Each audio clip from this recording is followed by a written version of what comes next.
La rencontre des formations tenue mardi soir sur le projet contesté du groupe Catania de construire un bloc de 100 condos à la porte d'entrée du Vieux-Longueuil débordait de gens déçus et a semé la colère.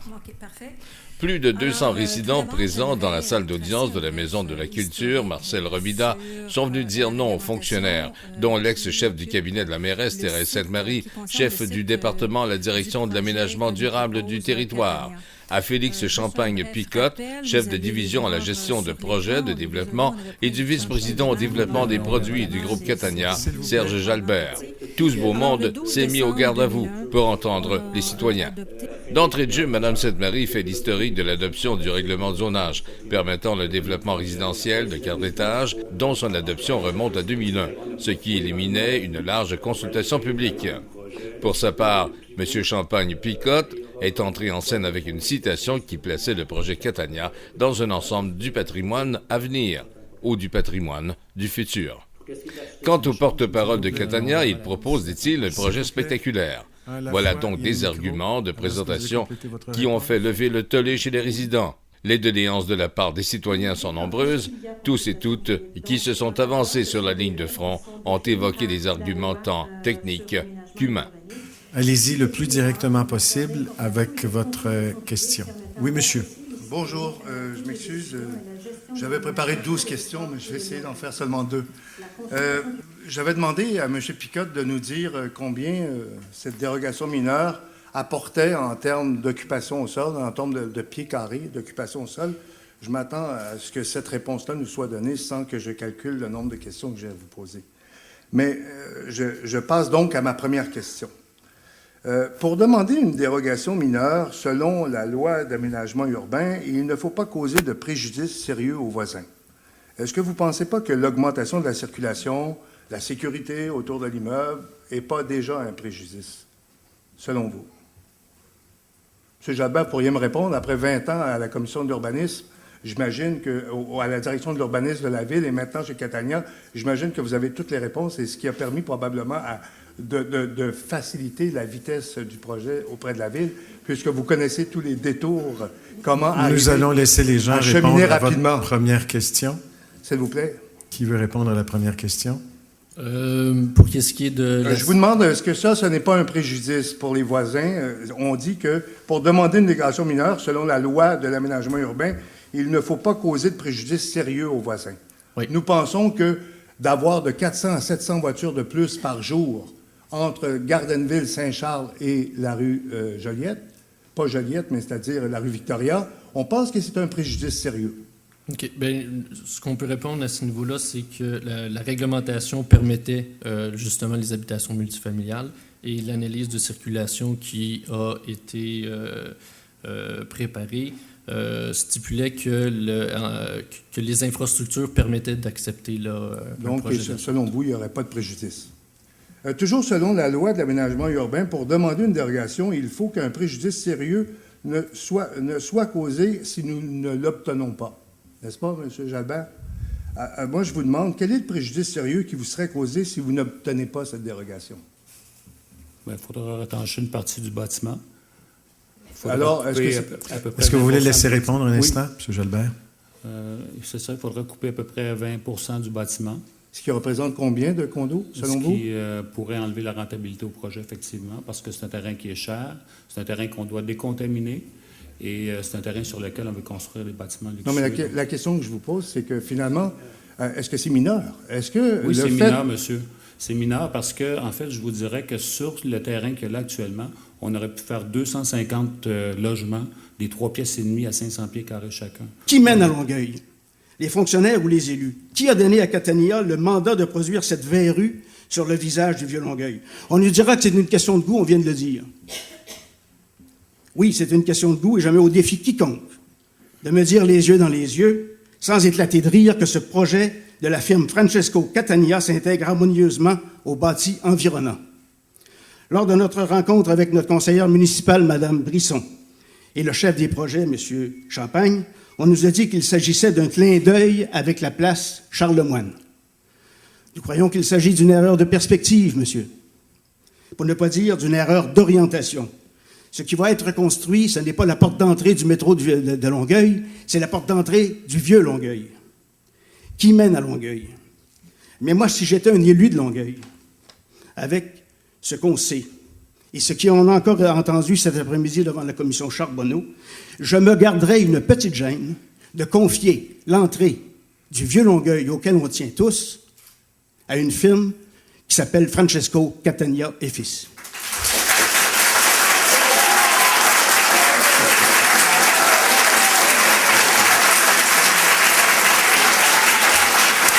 Merci.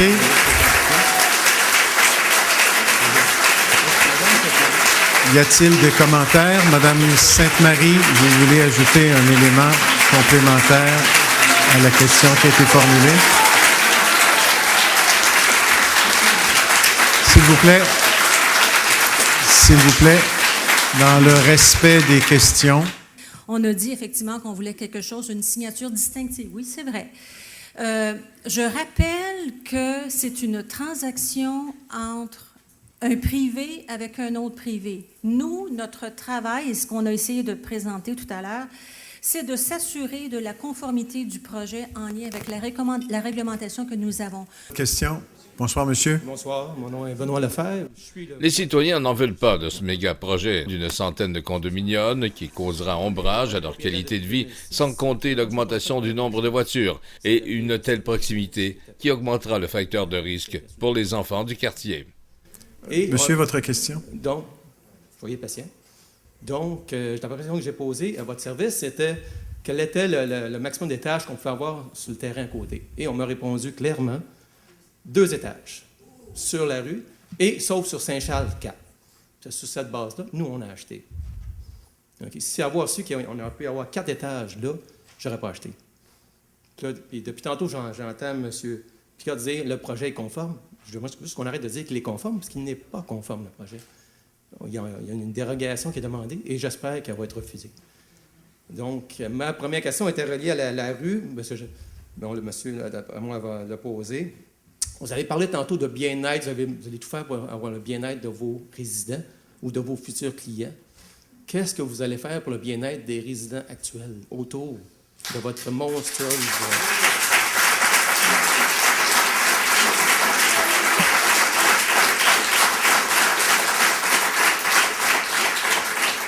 M. Jalbert. Mais en quoi on brime votre bien-être? Je ne sais pas. Je ne vois pas en quoi on brime. Monsieur, on me parle de sécurité parce qu'on me dit qu'on ne peut pas mettre l'entrée du stationnement sur l'île Saint-Charles parce que c'est pas sécuritaire pour les voitures, j'imagine.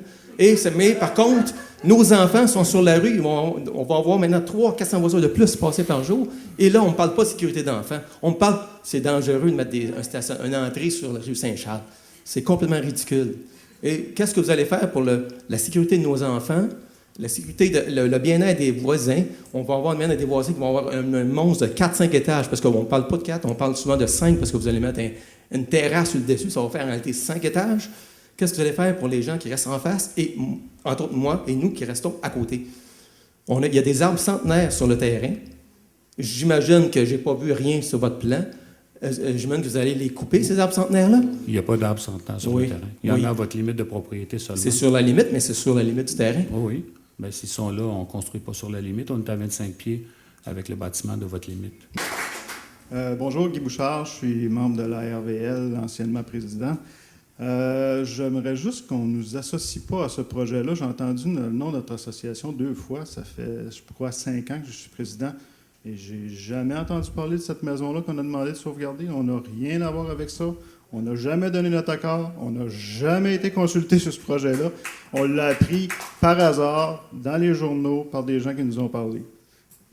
J'ai pas beaucoup de questions. J'ai plus des commentaires, je dirais, à ce niveau-là. Premièrement, c'est une séance d'information qu'il a fallu quand même deviner, là, parce que la Ville n'a pas invité grand monde. Là. Il n'y a pas eu de tract passé par la Ville. Il n'y a pas eu grand-chose dans les journaux. Il n'y a pas eu grand-chose sur le site Web.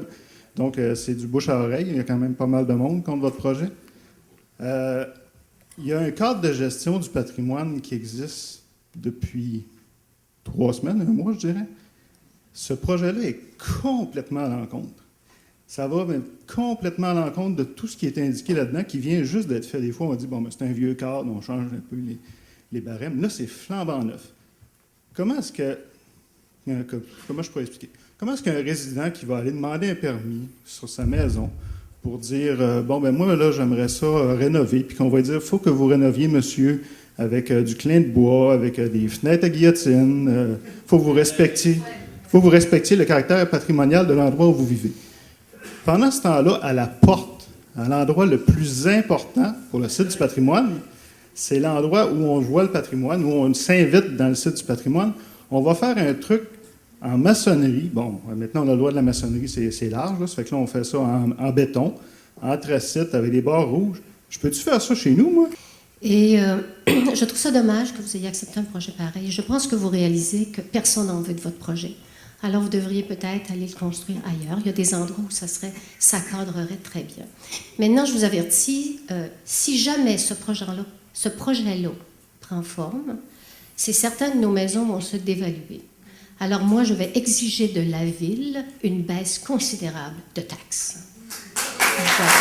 La colère a aussi monté d'un cran quand les résidents ont appris que la rue Joliette ne pouvait pas être utilisée comme porte d'entrée du complexe résidentiel, puisque cette rue privée appartient depuis des lustres à Place Longueuil. Ça appartient à Place Longueuil. Fermons-la. Fermons-la, c'est tout. C'est une rue privée. Puisque c'est une rue et que ça donne accès à Place Longueuil, ben, ça profite à Place Longueuil. C'est une rue, c'est une voie de passage. Alors, Place Longueuil en profite à plein, mais là, les citoyens, on n'est rien là-dedans. C'est une rue qui appartient pas aux citoyens. Je comprends plus rien, moi. Alors, votre question, c'est que ça fait partie du stationnement Place Longueuil, cette rue-là. Y a-t-il quelqu'un qui savait ça ici? Mais ça, c'est quelque chose qui existe à d'autres endroits dans la ville. Il faut comprendre que les accès, souvent, qui sont pour les centres commerciaux, c'est des accès qui sont privés. Là, c'est pas, la place Longueuil n'est pas unique dans ce cas-là. Ah, ben, on va là. Bon, peu importe, en tout cas, c'est votre un autre point question, extrêmement madame? pertinent à discuter, je dirais, publiquement. Parce que c'est quelque chose de... Tout le monde pense que c'est une rue, et alors ça fait partie d'un stationnement. Bien, considérons-le comme un stationnement, puis on va voir ce que ça va donner. Puis tant pis pour Place Longueuil. Non, mais c'est ça, à un moment donné, tu sais, je dis, bon. Votre autre question? Mon autre question, c'est, est-ce que la Ville est obligée d'accepter un projet? Faut comprendre qu'une ville ne peut pas, d'entrée de jeu, dire il n'y a plus de développement sur ce terrain-là, on ferme. Quand on a des projets qui sont conformes, on a comme obligation de les présenter. On les a présentés aux différents comités et c'est la raison pour laquelle on est ce soir-là devant vous. Alors, ça signifie qu'on est absolument à la merci des règlements et tout ça. Un PIIA, de ce que je comprends, on n'a pas droit à la consultation.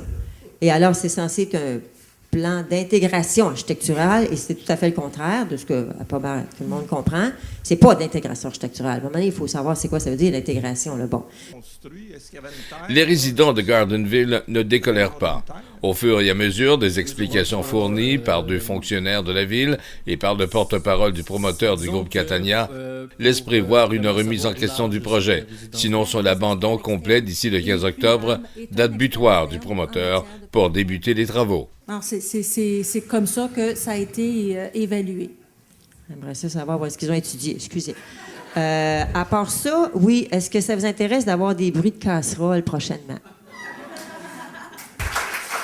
Bonjour, je m'appelle Anne-Marie Charbonneau, je suis résidente de la rue Gardenville. J'ai grandi sur la rue Gardenville entre le tronçon Saint-Laurent et Saint-Charles, puis je suis maintenant résidente entre la piste cyclable et Saint-Laurent.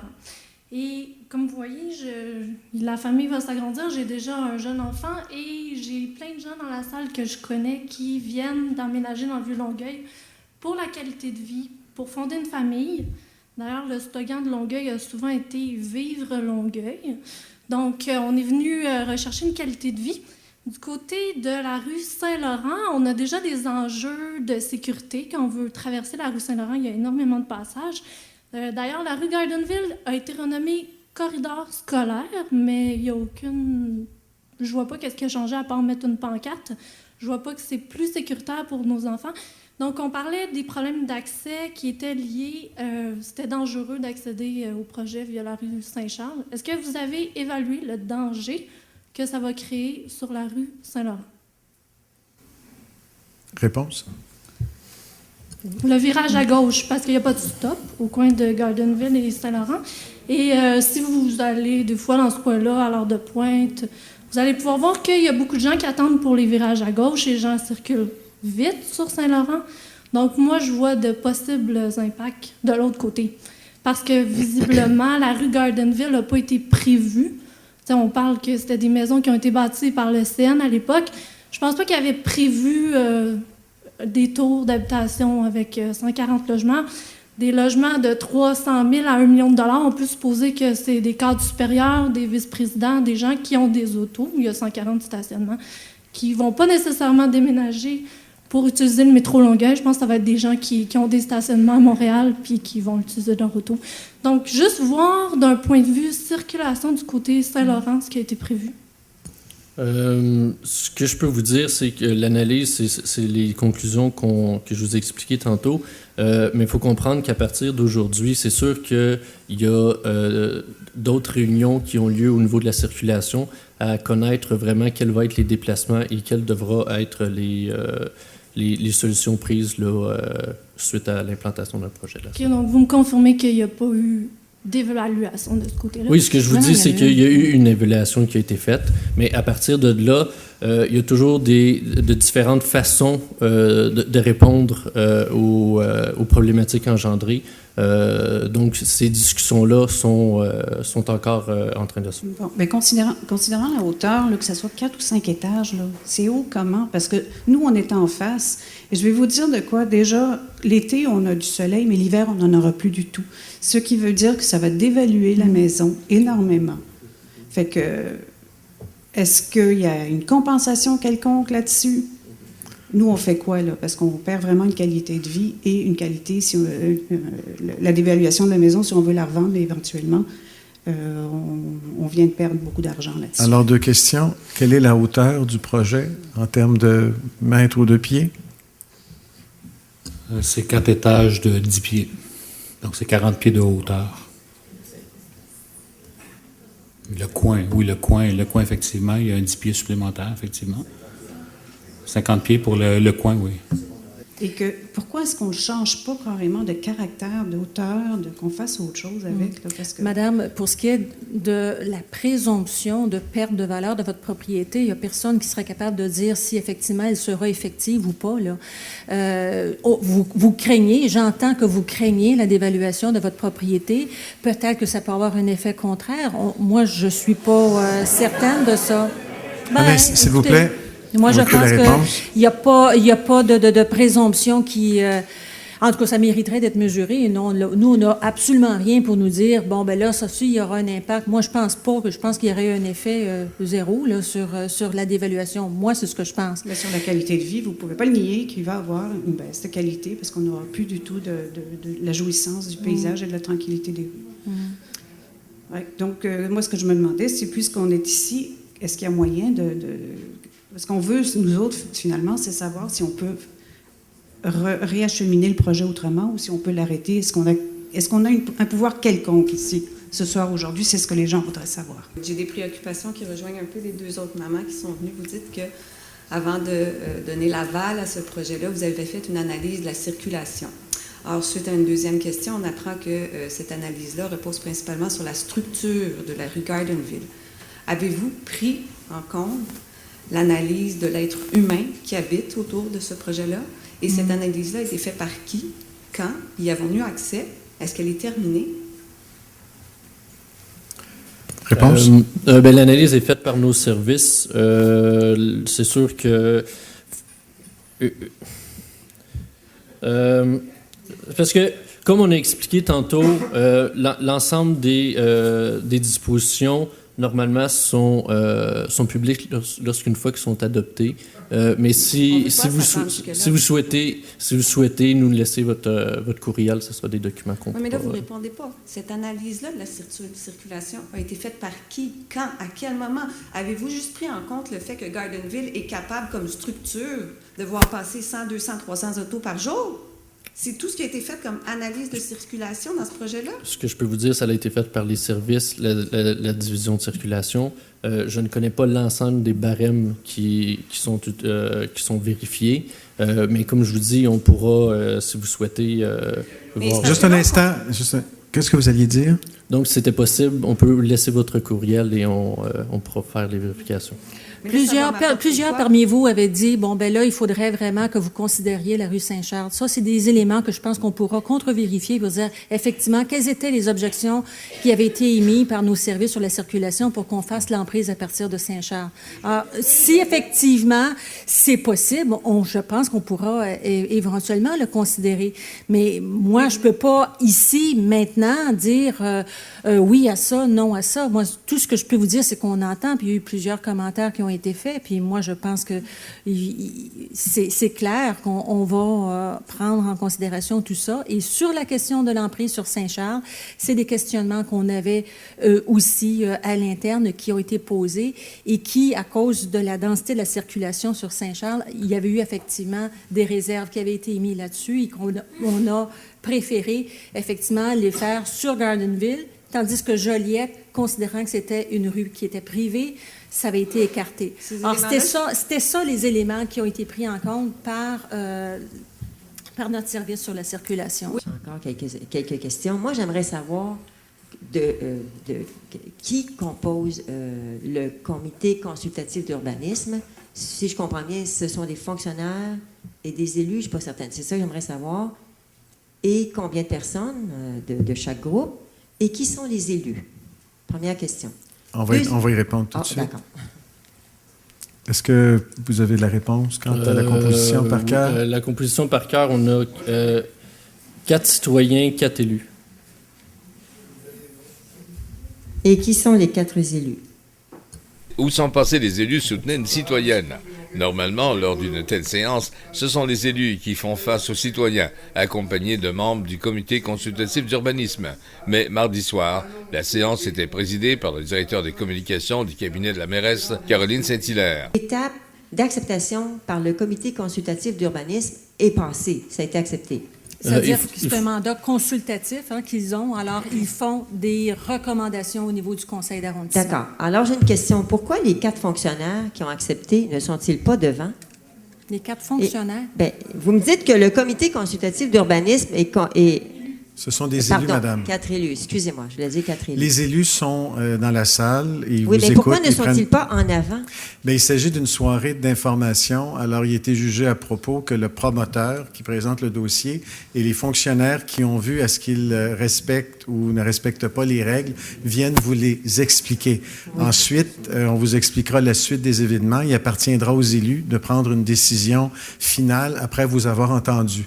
Mais il nous apparaissait que pour des détails et des interrogations techniques, il était favorable d'avoir les gens qui connaissent les règlements par cœur et qui ont vu au processus jusqu'à maintenant. Oui, il reste qu'il y a une petite faille quelque part qui m'accroche là. Il y a un comité qui propose l'adoption d'un projet. Il y a 4 résidents, puis il y a 4 élus. Et là, quand vient le temps d'expliquer le projet, ils ne seraient pas assez compétents, personne de ces 8-là, pour nous expliquer des choses. Comment peuvent-ils décider de proposer le projet s'ils ne sont pas capables de nous l'expliquer? Je comprends bien, pas tous les détails, mais tout de même, on accepte un énorme projet, on est censé avoir une tête sur les épaules, être capable de l'expliquer un peu. Sinon, les 4 élus, ils sont élus. C'est quoi leur travail? Puis les 4 résidents aussi qui sont sur le comité devraient être quelque part en avant. Ils ont un poids dans la décision puisqu'ils recommandent l'acceptation du projet. Autrement, ça ne sert à rien, ce comité-là. C'est juste les fonctionnaires qui font en sorte que le projet corresponde aux critères. Puis voilà, on l'amène, et voilà, c'est adopté. Ça sert à quoi, le CCU, d'abord? Effectivement, ce projet-là avait été présenté au CCU, au comité consultatif sur le patrimoine et biens culturels. Et la prochaine étape, c'est le 2 octobre prochain au conseil d'arrondissement. D'accord. Donc, à ce moment-là, est-ce que... Mais ce que je vous ai dit, puis je pense que j'ai dit plusieurs fois au cours de la soirée, il y a quelqu'un ici qui a pris les notes sur l'ensemble des commentaires qui ont été émis. Et nous, on fera effectivement notre rapport auprès des instances politiques concernées et qui prendront la décision au conseil d'arrondissement du 2 octobre. Reste à voir maintenant si le projet Catania se retrouvera sur la voie d'évitement. Ce sont les conseillers du conseil d'arrondissement du Vieux-Longueuil qui trancheront la question lors de la séance du 2 octobre prochain. Là aussi, on s'attend à une assistance monstre. Sauf que le méga-projet Catania respecte les normes et les chances qu'il se réalise sont aussi grandes que sa grosseur. Un reportage de Jacques Marchand pour Média Sud.